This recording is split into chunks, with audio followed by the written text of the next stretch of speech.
안녕하십니까. 혼란한 정치 시사 이슈를 술술 풀어보는 송국근의 혼술 5월 18일 화요일 오후에 인사드립니다. 역시 윤석열, 과연 윤석열 이런 이야기가 절로 나오는 하루였습니다. 윤석열 전 검찰총장이 이 5.18을 맞아서 일종의 정치 메시지, 정치 성명 같은 것을 발표를 했죠.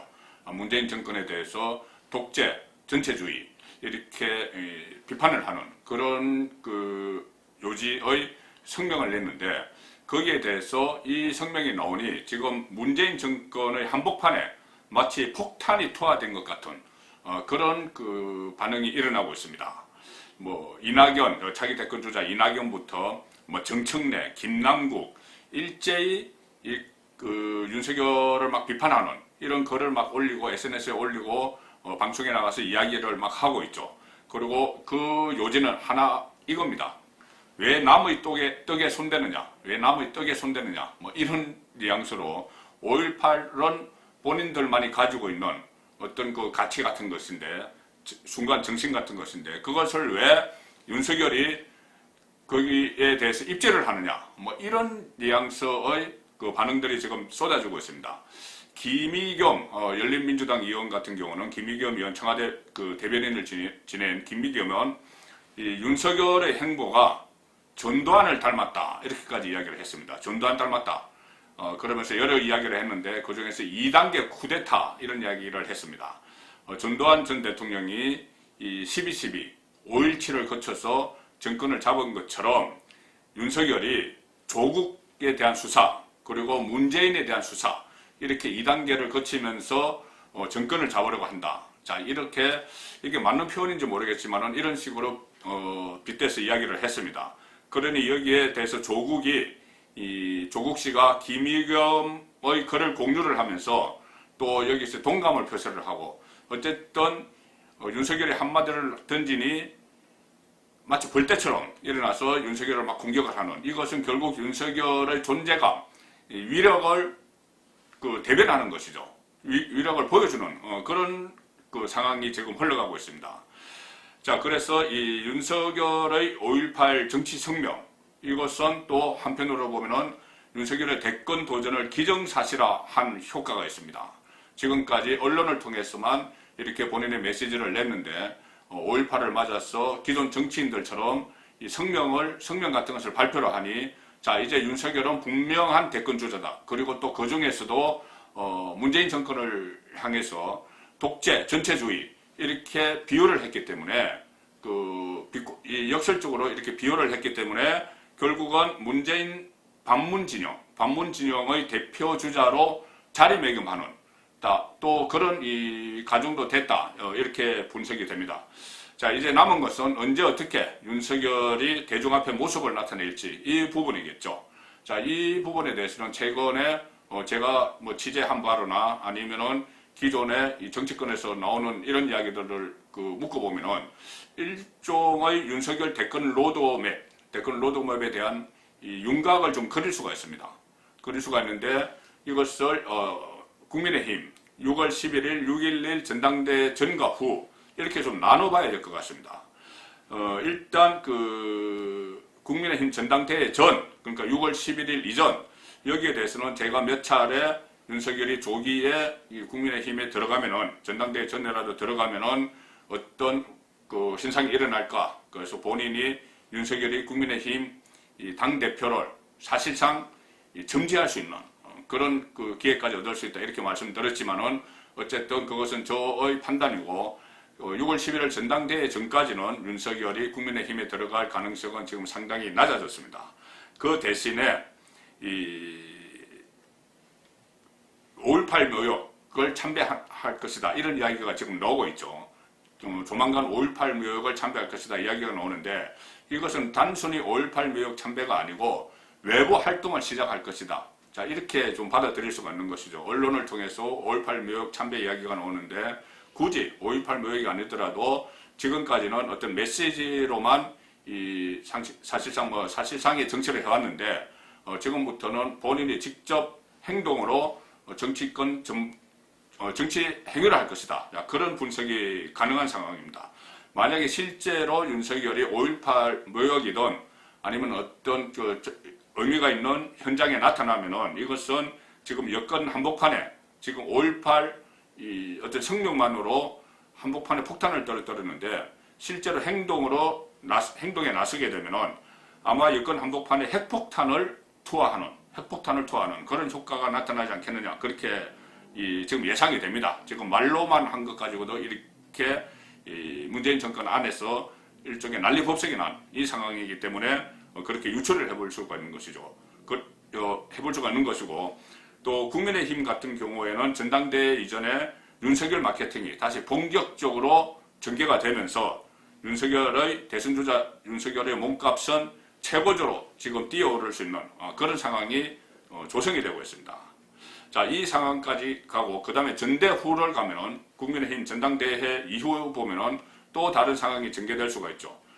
무엇보다도 전당대회 끝나고 나서 바로 윤석열을 또 들어가기는 어려울 것 같습니다. 왜 그러냐면은 이 당직도 새로 개편을 해야 되고 지방 조직, 당협 조직도 또 정비를 한번 해봐야 되고 여러 가지 당 지도부가 새로 들어서면 할 일이 많죠. 그래서 그 상황에서 우선 국민의힘 안에 있던 기존의 차기 대권 주자들에게 어떤 기회를 주는 이런 상황을 좀 만들어 나가야 됩니다. 당장 차기 당 대표가 선출됐다고 해서 그 당 대표가 기존의 당내 차기 대권 주자들은 다 무시하고 윤석열 들어와라 이렇게 하기는 좀 어렵습니다. 그래서 당분간 당 체제가 정비되는 그런 시간을 좀 가질 가능성이 높습니다.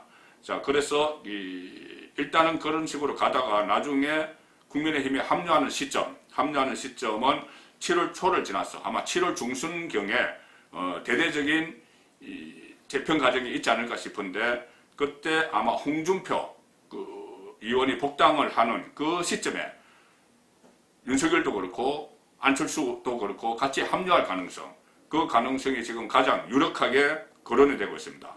범야권의 단일 플랫폼이 그 시점에 만들어지는 것이죠. 7월 중순쯤에. 이것은 지금 당권 도전에 나선 주호영 전 원내대표의 구상이기도 합니다. 아마 그 구상대로 갈 가능성이 상당히 높아지는 것 같습니다. 그리고 그러다 보면은 이제 7월 말 정도 되면은 7월 중순, 7월 말 사이에 본격적인 대선 후보 경선 레이스가 시작이 되죠. 11월 10일까지 후보를 확정을 해야 되기 때문에 지금까지도 보면은 4개월 동안 경선 레이스가 펼쳐졌습니다. 그래서 7월 중순 이후 되면은 경선 레이스에 윤석열이 합류를 할 것이고, 자, 그렇게 되면은 기존의 국민의힘 대권 주자인 유승민, 원희룡, 또 새로 복당을 하게 되는 홍준표, 또 합당을 하게 되는 안철수, 이렇게 같이 경선 레이스를 펼칠 가능성이 높습니다. 여기다가 지금 제3의 주자 이렇게 이야기가 또 되는 인물들이 있죠. 최재형 감사원장이나 김동연 전 경제부총리도 여기에 또 합류를 하면은 그야말로 빅텐트가 쳐지는 것이죠. 물론 이 모든 잠룡들이 다 같이 할지는 불투명하지만 어쨌든 윤석열만 놓고 보면은 그 7월 중순쯤에 시작되는 경선 레이스에 합류하는 그런 로드맵이 지금 그려지고 있습니다. 다만 이 윤석열이 이런 과정을 거쳐서 국민의힘 후보로 딱 안착을 하기 위해서는 몇 가지 넘어야 할 것들이 있죠. 자, 저는 한 세 가지로 보는데, 첫 번째는 윤석열 지지율이 지금처럼 그대로 유지가 될지, 이것이 관건입니다. 지금까지는 뭐 원희룡이나 유승민이나 홍준표나 이 지지율이 좀 차단되어 있었죠. 윤석열에게 차단되어 있었는데 같이 경쟁을 하게 되고 또 국민의힘이 새로운 지도부가 나서서 이 판을 깔게 되면은 서로 경쟁을 하게 됩니다. 그러면은 윤석열 지지율이 지금처럼 한 2달 후 그 경선 레이스에 들어가는 한 2달 후까지 그대로 유지될지, 유지를 해야지 윤석열 대망론이 빛을 보게 되는 것이죠. 자, 그 문제가 하나 있고, 이 지지율 문제는 이재명과도 비교가 되지만은 그 여권의 유일한 그 선두 후보 이재명과도 비교가 되지만은 당내 국민의힘 안에 범야권 안의 안철수, 홍준표, 유승민, 원희룡 여기가도 좀 월등히 뛰어나야지 본인의 대권 레이스에 탄력을 받게 되겠죠. 그리고 두 번째 관건은 그 계속 이야기가 나오지만은 보수 정권에 대한 수사, 또 박근혜 전 대통령 탄핵에 대한 책임론, 이것을 극복을 해야 되겠죠. 지금까지는 김용판 의원이 거의 유일하게 이 어떤 책임론, 사과하라 이렇게 요구를 하고 있는데, 지금 본격적으로 윤석열이 국민의힘 안에 들어가면은 제2의 김용판, 제3의 김용판이 또 계속 나타날 수가 있습니다. 그것을 극복하는 것이 관건이죠. 그리고 마지막 세 번째는 앞으로 윤석열에 대해서 혹독한 검증이 펼쳐질 겁니다.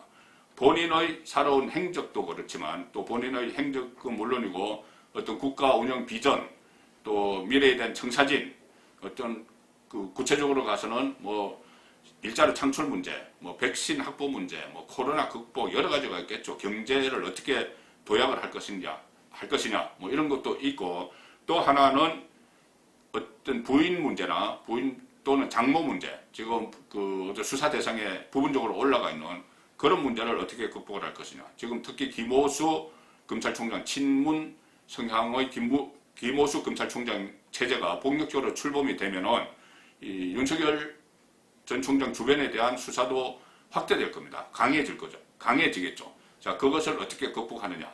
이것도 윤석열에게 남은 과제입니다. 그래서 결국은 윤석열 일단 그 대권 로드맵은 어느 정도 윤곽이 그려지고 있는데, 그 윤곽대로, 그 로드맵대로 윤석열이 제대로 갈지, 그것은 제가 말씀드린 세 가지 그 난관을 극복해야지 그 로드맵이 현찰화될 수 있다. 그 말씀 드리겠습니다. 송문근의 혼술이었습니다.